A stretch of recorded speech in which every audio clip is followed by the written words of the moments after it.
Welcome to Lasting Recovery. And now, here's your host, Dr. Judy Saalinger. Good morning. This is Dr. Judy Saalinger, and I'm here with you today to talk about substance abuse problems and what you can do to help yourself and others. So today's topic is going to be use, abuse, and addiction, and what's the difference? And so whether you're listening in your car, your home, your office, we've got some wonderful ideas for you today to think about and perhaps to make some decisions for yourself. I'm a licensed marriage family therapist, certified addiction specialist, and clinical director at Lasting Recovery, a nationally accredited individualized treatment program for substance use disorders, anxiety, depression, and other co-occurring issues that are associated with substance use.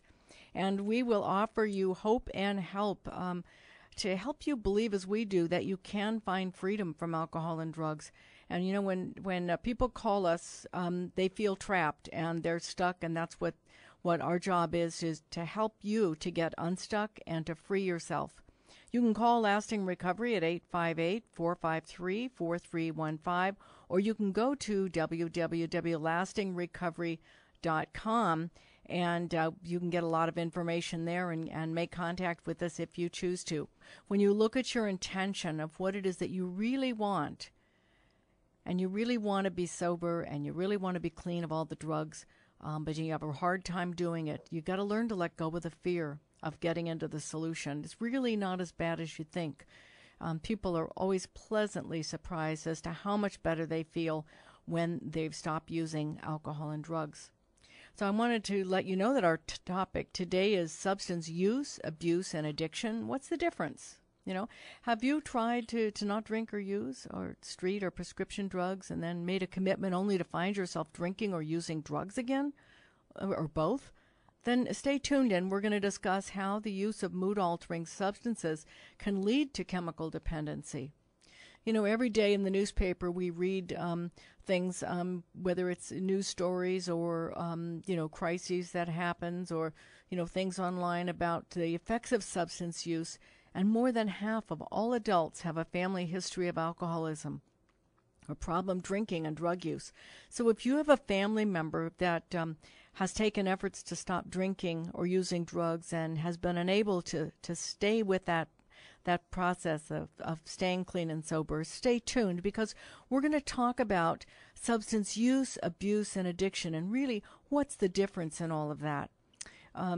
Dr. Mark Willenbring, Director of Treatment and Recovery Research at the National Institute of Alcohol Abuse and Alcoholism, states that addiction is a disorder of young people. In fact, he states that 95% of people who are dependent on alcohol or drugs started before they were 20 years old. And that's amazing, but, I see it every day when I have clients that come in for treatment, and very, very few have had their first drink or drug after age 20. Most times it's 12, 13, 14, 15 seems to be sort of the median age there. So what happens, we want to look at is why it is that if someone starts early, that it makes a difference in terms of their addiction. So many parents, we find that when they're confronted with the idea or notion that their teenager could be using alcohol or drugs, they brush it off sort of as, that's what teens do, or, it's a healthy way for them to experiment a little. I heard, fathers say, well, it makes a man out of him, and women, have to learn how to drink, and, as if there's some magical method to it. And so what parents do not know is that the dangers that teens face every day as a result of their experimenting. And the National Institute on Drug Abuse, Dr. Nora Volkow, she explains that the adolescent brain is different from that of an adult, and it leads to behaviors that definitely put them at much greater risk to try to want to keep using drugs. And a study that was done at McLean, which is Harvard Psychiatric Research Center, suggested that teens become addicted and relapse more easily than adults because teen brains are much more motivated by drug-related cues, which reminds me of the Joe Camel, with the camel that was really designed to stimulate the young kids to be able to look at sort of this cartoon figure and put it together and think, gee, that would be kind of fun, to start smoking. And so that the teen brains, they get stuck on drug-related stimuli easier because their brains are still developing. And that the teens who experiment with drugs are becoming hardwired addicts, which is difficult to undo. And I'll tell you, be honest with you, I started using alcohol as a teenager. I started smoking cigarettes, and it was very, very difficult to get off. However, it can be done, and you don't no longer need to be trapped by all of those cues and the pathways that have been hardwired into your brain, because you can change them, although it takes one heck of a lot of work. And so what we're trying to look at is that, drugs give kids a good feeling. It's tied in with the brain's reward pathway, and it says, oh, everything's okay, So whether it might not be or not, the method that kids use to be able to deal with fights around, with the family, stress, parents getting divorced, getting bad grades, not doing their homework, feeling that it wasn't good enough, not, keeping their chores up. It's pretty stressful for kids to be teenagers. Plus, they've got all the hormonal stuff going on, and the alcohol or drugs, could be nicotine, could be marijuana. Say, it's okay, it's no big deal, I don't have to deal with it. So then what happens is that adolescents don't really learn how to develop coping skills, and we find that working with the adults. What we really do is we go back and we help you to figure out how to solve problems, how to deal with the feelings that are coming up, how to solve the problems in a way that could have been taught when you were younger had you been clean and sober. However, most of the folks that we work with have been using substances since they were young. Could be that they started off with nicotine, which is the gateway drug, and then went into alcohol, then perhaps some pills and marijuana. Some people get into cocaine. Other people start taking OxyContin, go to smoking heroin, using it. And, a lot of people are out there, you might be thinking, well, that would never happen to me. But you never know. You never know what could happen to you. And so what we're going to look at again today is use, abuse, and addiction, and what's the difference, and how does that develop? So what we want you to know is that the front part of the brain, which is the part right above the eyes, right at your forehead, it exists primarily to slow us down or to help us to stop our impulsive behaviors. And it takes into consideration the benefit and the risks associated with certain actions and helps us sort of hit the brakes. As we say, that's where we have stop and go. And with us, for me as an alcoholic, I had a hard time putting on the brakes. I wanted to just keep going. I didn't really know stop. I was very impulsive and wanted to just keep going.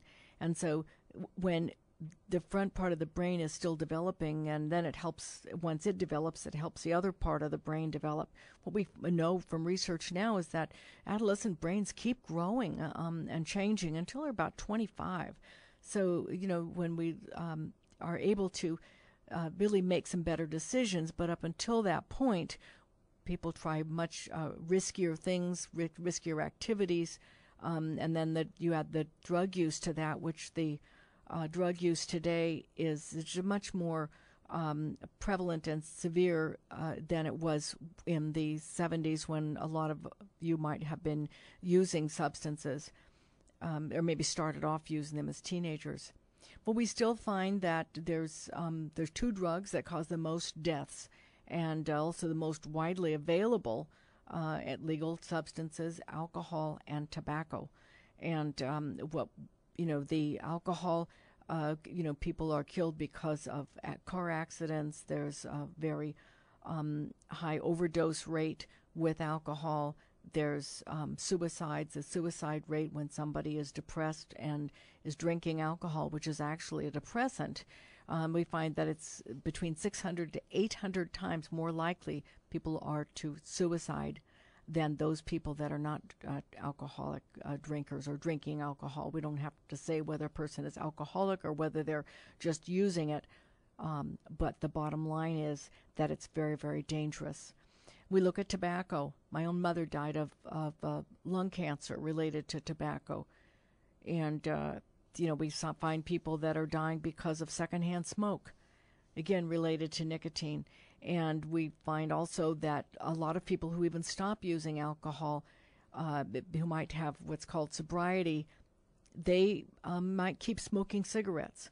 And that's one of the leading causes of people who have who die early of lung cancer, is that some of them have been in recovery. What we have to look at here is if you're going to be off substances, take a risk and try going off them one at a time, but over a short period of time. But make it your commitment to be chemically free if that's what you want.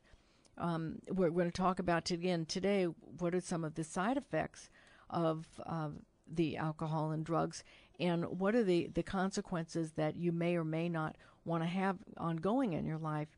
And you can make some choices at this point as to what you want to do about it. Life is about choices, and the thing is, with addiction, we don't have a choice. So if you're using or abusing, you may still have that open window where you can say, I don't want to do it, and really get yourself some help.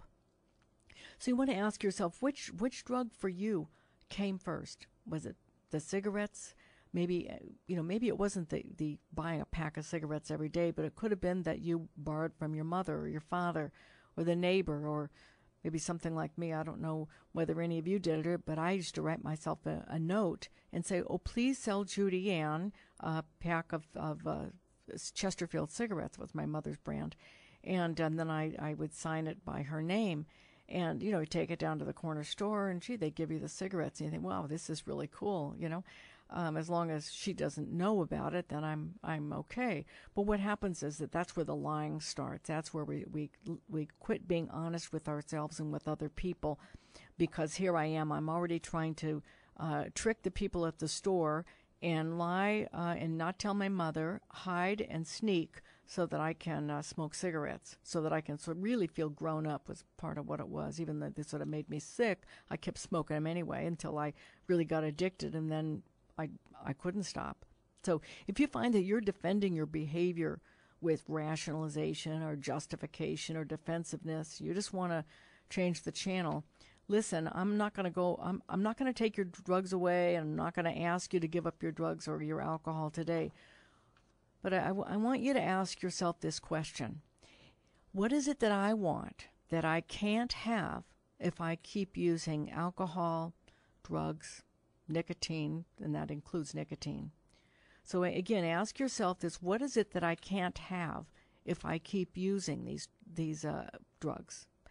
And do you think about stopping, or do you ever throw away the substance only to find yourself buying it again? So then, you want to look at what's the motivation. How do I sabotage myself? What is it I'm doing that I'm not allowing myself to continue to be healthy?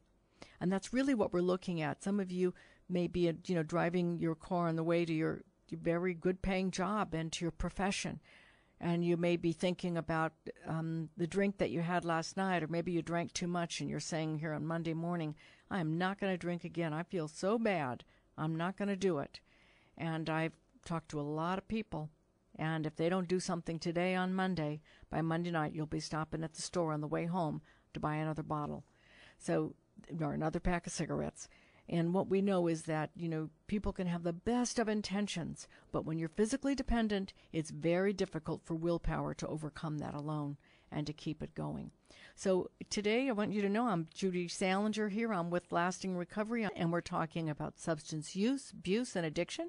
What's the difference? So the difference from our perspective here, it's your life, your health, your relationships, your job, and most importantly, your brain that is being damaged by substance use, abuse, and addiction.